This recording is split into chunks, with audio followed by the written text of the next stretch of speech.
So as I reflected upon the feast of All Saints, I was reminded of a talk or a beginning of a eulogy that Teddy Kennedy gave at the funeral of his brother Bobby. I'm sure you all remember Bobby Kennedy, who was assassinated. And Teddy began by saying something to the effect that in death, don't think of my brother in ways bigger than what he was in life. Something to the effect that, we tend to glamorize somebody who has died. And we think of them as being so wonderful and great, so powerful and invincible, so loving and caring. And what Teddy was saying is, that's wonderful to do, but don't make more out of him than what he really was. And I think it's an important concept for us to think about when we look back in our own lives on the saints that have touched us, the people who have gone before us. One of the emphases on All Saints' Day, of course, is not just the saints who have been somehow glorified within the church, but our own saints within our own congregation and in our own family. We tend to think about people who have died on All Saints' Day, and we remember them. Teddy's invitation to us is to be real and to think of people as they really are. We all know that across our country there have been attempts, and sometimes successfully so, to tear down statues of some of our political heroes from the past. There's big debate in Toronto now about renaming Dundas Street. They should not do that. Millions and millions of dollars it's going to cost to change every sign, to take down Dundas' name and put up another name. All because, of course, people came to realize that what we glamorize from the past is not necessarily how we remember them. How we remember them is not how they actually were. Dundas apparently was involved in the slave trade, even though he made an attempt to abolish it, though postponing it for a couple of years. John A. Macdonald's statues have been torn down. And I was reading in the paper yesterday that Robert E. Lee's statue down in the States has been melted down. So people that we have glamorized and made into saints carry with them a baggage. And so too do the saints of our families, so too the saints of this congregation. We remember the goodness of who our family members were, and we tend to shuffle aside some of the things that were not so nice about them. And we say, well, that's just human nature. And of course it is the reality.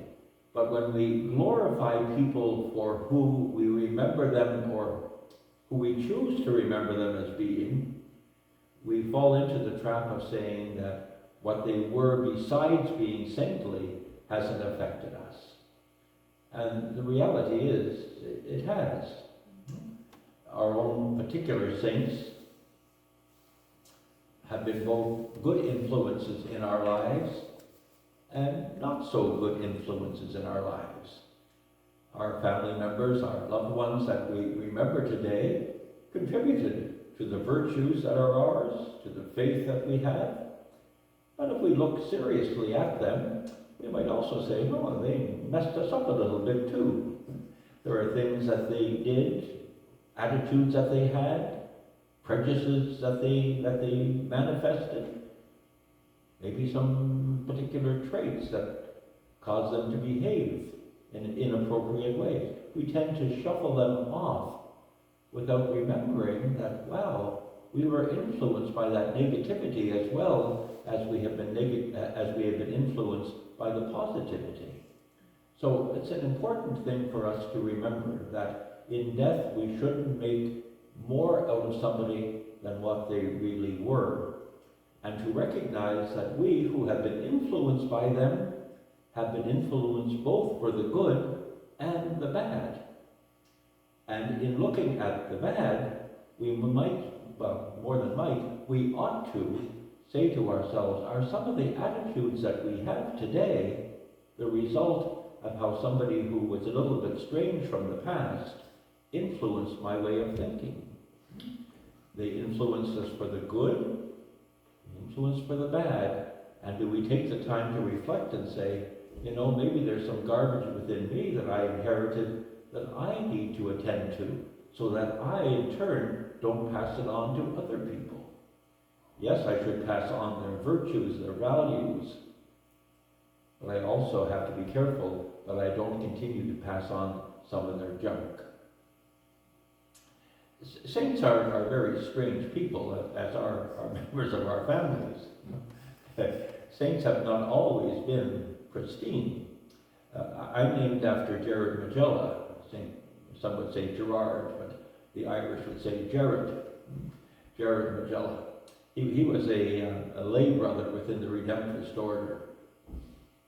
And he was very pious. He was a servant within the house. He cooked and he cleaned and he whatnot. And everybody said he was such a holy little fellow, But he also had a little quirk. He was very obedient. Now, in our language today, if somebody says something, crazy to us, why don't you do something? Wouldn't we say, well, go jump in the lake? Yeah. Well, apparently in Italian, where he grew up in Italy, they don't say go jump in the lake. They say go hide in the oven. So those big ovens. So apparently Jared went off and hid in the oven because the superior told him to do so, because Jared had a crazy idea, according to the superior. Well, that's wonderful. But he wouldn't come out of the dang oven until the superior came and told him it was okay to do so. They're a little bit strange, these saints of the past. And saints in your family and saints in my family are equally so.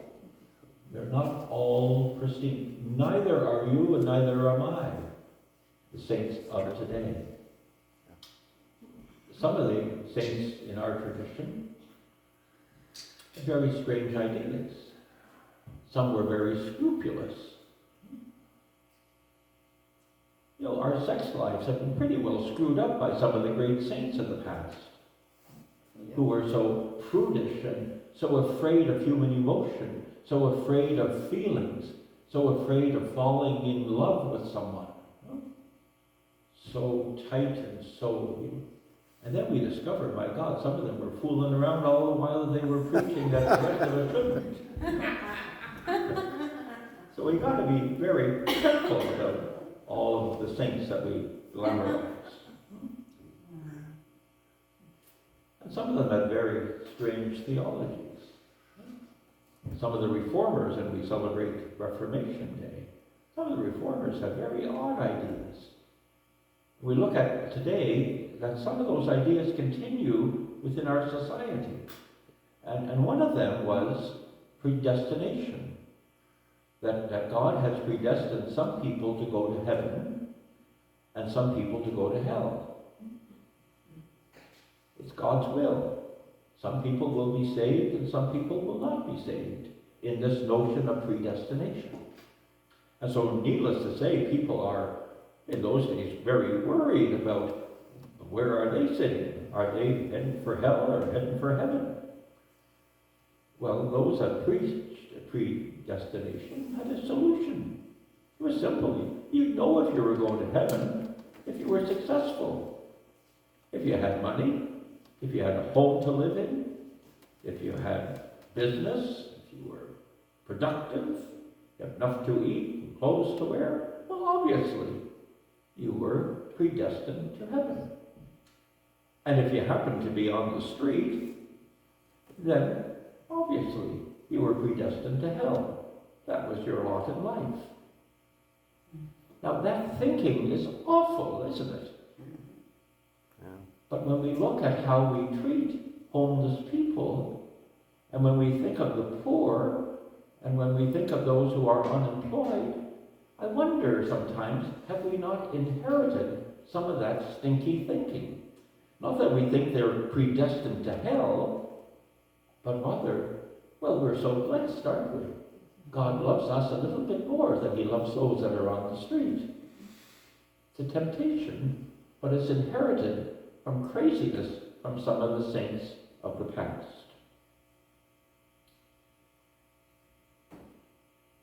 We've all inherited from our saints, from our families. Charles lives with me, of course. And every once in a while, we hear from him that I'm just like my mother.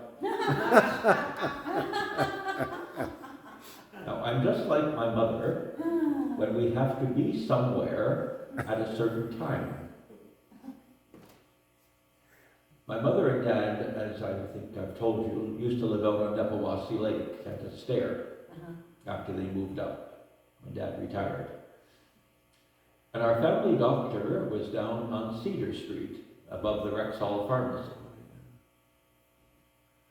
And our family doctor would make appointments for people at 9 o'clock in the morning. And when you arrived there at 9 o'clock in the morning, there'd be about 10 people waiting to see him at 9 o'clock in the morning. So we'd all be sitting around in the waiting room and waiting. It's a waiting room. What else do you do in a waiting room but wait?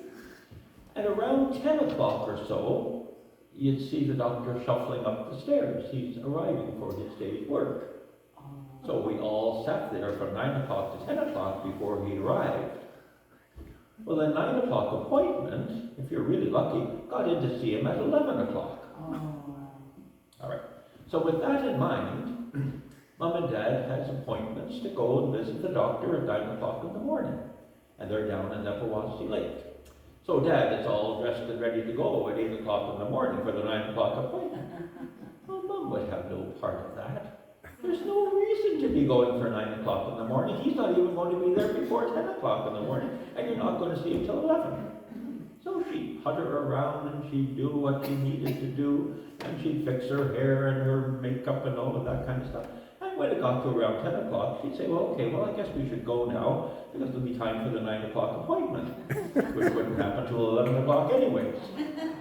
Now, this one, we have to go to Espanola for his uncle's wake on Monday night. But it's from 6 until 8.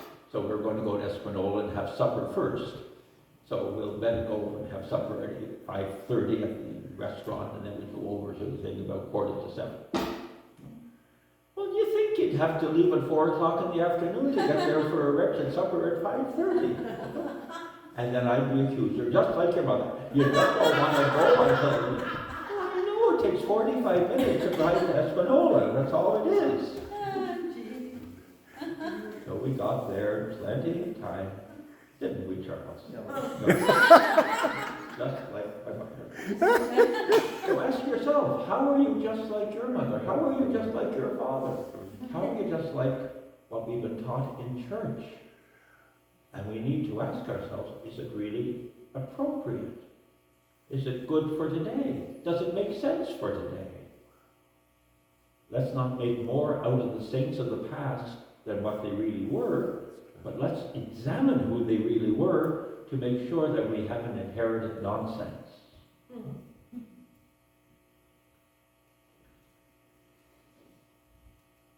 We are called, just as our ancestors were called, to be saints. To be saints influencing our world, making a difference within our families, making a contribution to building up what God dreams our world to be. And I think it's important in the context of the Feast of All Saints that we don't just take what we inherited and think that's the answer. There is more to it. And it's a serious invitation to reflect upon who are we really, so that we can work at becoming more and more of what is the truth about us. We're not just what we inherited from our mothers and fathers and from our churches. We are something more profound than all of that. And we heard Nancy reading about that in the first letter of John. In spite of what we have been inheriting and what we have been living, there is more to who we are than all of that. And St. John hits it right on the head. He says to us, we are children of God. Meaning that God's life is within us. And what we are called to reveal in our world is not what we have inherited that is nonsense, but who we really authentically are, and that's what we need to be wrestling with in our lives.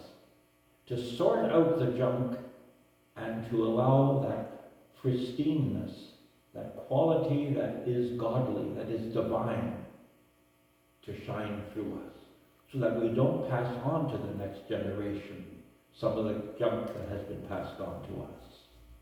So it's a matter of reflection, it's a matter of taking inventory, it's a matter of saying, you know, am I like my mother? Oh, I may be, but is that a good thing or a bad thing? And if it's a good thing, then manifest it. If it's a bad thing, get rid of it. We are children of God. We are not sinners. We are not junk. We are not destined for hell. We are people who are in the process of becoming more and more what we really are. And if we focus on the nonsense that we have been given, that we are bad, that we are sinful, that we are junk, that we are potentially destined to hell, that's garbage from some of the saints that we laud. And when we celebrate Reformation Day, some of them are high on the list. We are not sinners. We are children of God. And one of the great influences that I have in my life, and I think David in his, is Bishop Spong. Bishop Spong, who reflects very passionately about modern truths. And what he says is, you know, like we know that the world is in the process of becoming. It wasn't 6,000 years ago that all of a sudden the world appeared and Adam and Eve were created. I mean, we evolved, and we're still in the process of evolving. So if there was no Adam and Eve, there was no garden. And if there was no garden, there was no fall. If there was no fall, there was no original sin. So all of this that we've inherited, we need to really look at. But what Spong is saying is, when we come to recognize that we do bad things, that doesn't make us sinners, it makes us incomplete. We are in the process of becoming more and more what we have been destined to be. But we're still not there. So when we mess up, or when the saints of the past messed up, not because they were sinners necessarily, it was because they were unaware, they didn't have the same knowledge, they didn't have the same lived experiences. And we don't have everything that's going to be coming ahead of us either. But that doesn't make us bad people, it makes us incomplete people. That's where Bishop Spong's insight is so powerful and so important. You know? But then we need to say, I want to become more of what I am capable of being. I'm already the child of God. How do I allow godliness to reveal itself? Well, I do it in part by taking some of the junk that I inherited from family, from institutions, and getting rid of it as best I can. We are children of God. And what we will be, St. John tells us, is just like God. So our destiny is to become fully that experience. And so we need to reflect upon what keeps us back from being that experience right here, right now, today. And Jesus, of course, who believes that he was a child of God, his baptism, you are my beloved Son, my favor rests on you, he believes it. And if you believed it and I believed it, wouldn't we think like Jesus thought? And wouldn't we act like Jesus acted? So if we get rid of this nonsense that we are not children of God, that somehow we are hoping to become, that God will save us one day, or hopefully it'll be so. Get rid of that and take John seriously. If we are children of God, then we answer the question of how we should live and what we should be by listening to Jesus answering the Pharisees when they asked the question, what's the greatest of all the laws? shall love the Lord your God with all your heart, with all your soul, and all your mind. That's all we need to do, is love. And your neighbor as yourself. God help our neighbors. If we love our neighbors the way we love ourselves, pity the neighbor. Because there's a lot of times we don't love who we are. And we should. That's what makes us saints.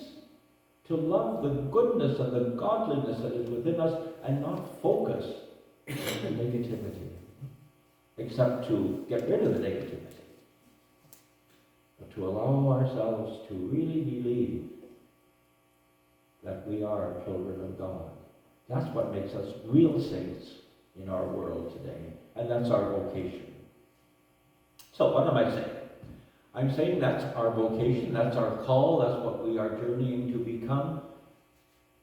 And therefore, we have a responsibility to look at how we have been influenced, where we have inherited some of our orientations, our way of addressing the world, seeing things in our world, taking stock and recognizing the good and naming the bad, and making sure that the bad doesn't get passed on to another generation. That we really proclaim the goodness and the wonderfulness of all the world. So the question is, what kind of saints will we be? Will we be the saints that celebrate and pass on godliness? Or will we allow ourselves to be saints who still pass on silliness and weirdness that we have refused to dismiss, either from our families or from the institutions that have influenced us in ways that are not quite the godliness that they should have been? So that's my rambling for today, and I hope that you might take the time at some point to go to 1 John and reflect upon the 3rd chapter of the 1st letter of John. It's a significant one in my life, and I hope it becomes an influence in yours as well.